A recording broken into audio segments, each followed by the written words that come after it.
Imagine you had 10 seconds to be funny, or millions of people change the channel.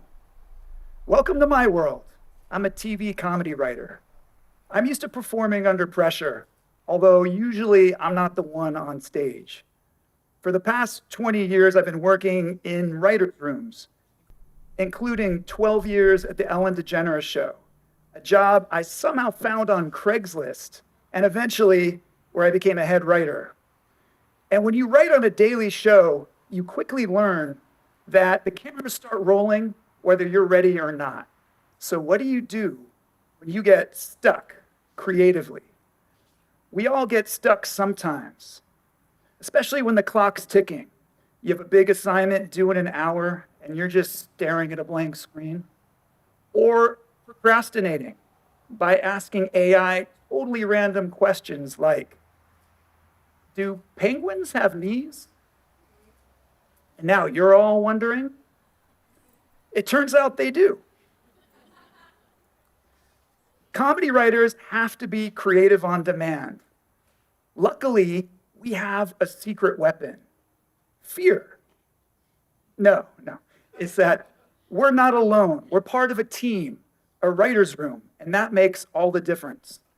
And after thousands of hours of writing television with some of the most creative people I know, here's what I've learned. The best ideas come from what I call a writer's room mindset, where creativity becomes a team sport. It took me a while to learn this lesson. When I was a new writer at the Ellen Show, a celebrity canceled at the last minute. I won't say who it was. Let's just say their name rhymed with Schmeonce.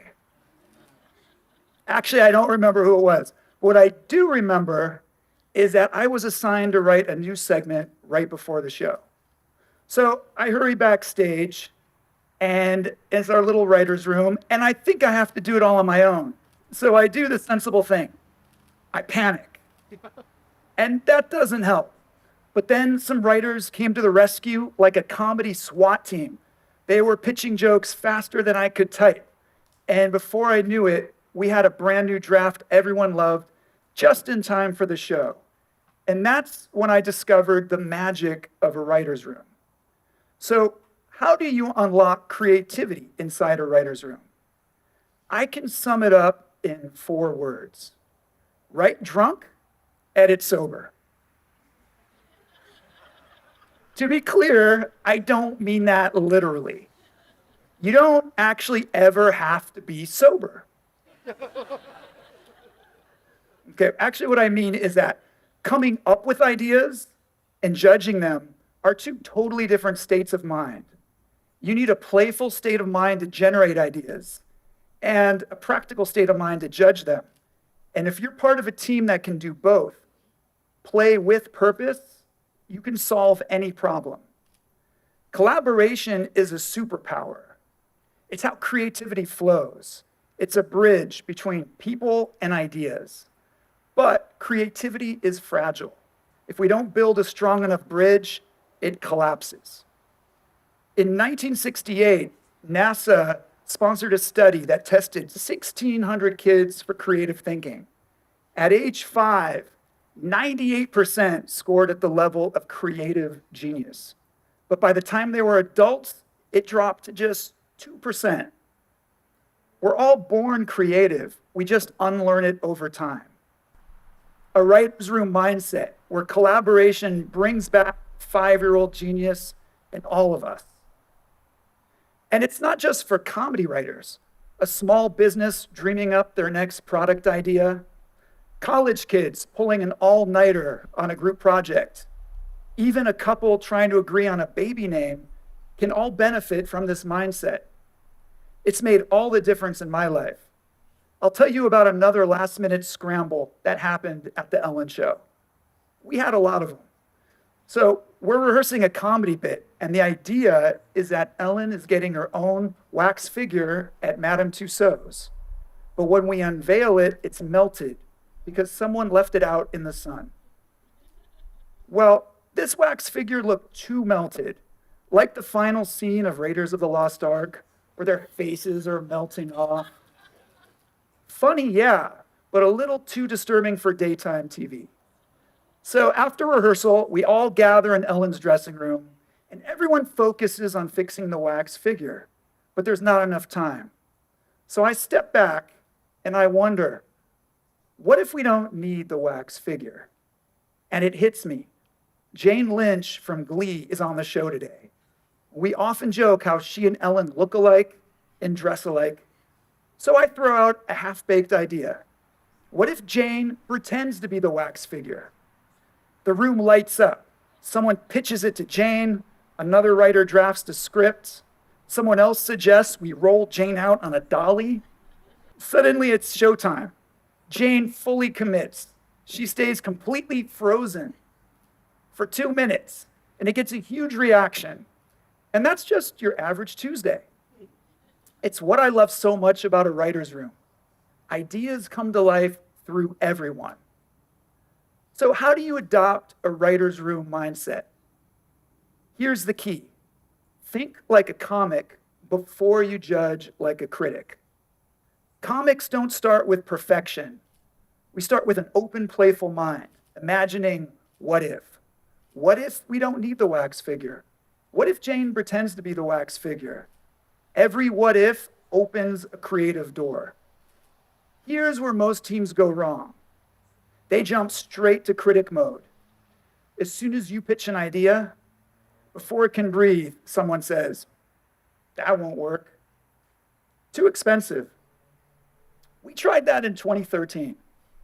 And just like that, you can feel your soul leaving your body. Bye-bye. In television, for every idea that makes it on the air, at least 2 are rejected. Sometimes 10, sometimes 30. I've been in those rooms. That's not failure, that's the creative process. When it comes to ideas, quantity leads to quality. In one study out of the University of Texas, psychologist Paul Paulus split people into 3 groups. Group 1, come up with as many ideas as you can. Group 2, only focus on good ideas. And group 3 got no direction at all. The group focused on quantity. They didn't just come up with more ideas, they came up with better ones. More original, more useful, more creative. And that's how it is in a writer's room. We create a low-stakes vibe even when the stakes are high. Because your best ideas don't come from playing it safe. They come from feeling safe so you can play it wild. Before I came out to Hollywood to become a comedy writer, I was in business school getting an MBA, which got me to see the writer's room through a different lens. It made me wonder, what if this way of collaborating could help any team in any industry come up with their best ideas? So I put it to the test. I went back to where I got my MBA, and I ran a series of workshops. I put students into mini writers' rooms, and instantly the energy shifted. Ideas bounced around like they were on a television show, just because someone gave them permission to be creative. And since then, I've spoken to thousands of people, from entrepreneurs to engineers to sales teams, and the result is always the same. When people collaborate like a writer's room, creativity skyrockets. So here's my challenge to you. Experiment with a writer's room mindset in your own life. The truth is, it works with any team, and we're surrounded by teams. It could be family, friends, coworkers, even AI. Some days, my writer's room is just me and ChatGPT, who's way too complimentary about my ideas. So here are 3 easy ways you can adopt a writer's room mindset. 1, at work, kick off your next team meeting with some what-if warm-ups. What if you had to fit your entire idea on a Post-it note? What if you had 0 budget or unlimited budget? What if you had to convince a room full of 5-year-olds? Remember, 98% of them are creative geniuses. 2, at home, turn your family dinner into a writer's room. Let everyone pitch ideas for where Grandma Gertrude's going to sleep. And 3, most important, next time you're stuck, remember the wax figure reframe. Because if you step back and you widen your perspective, you can turn obstacles into opportunities. Creativity isn't a solo act, it's a jam session. So find your team and think like a comic before you judge like a critic. Because your next big breakthrough, it could be just 10 seconds away. Thank you.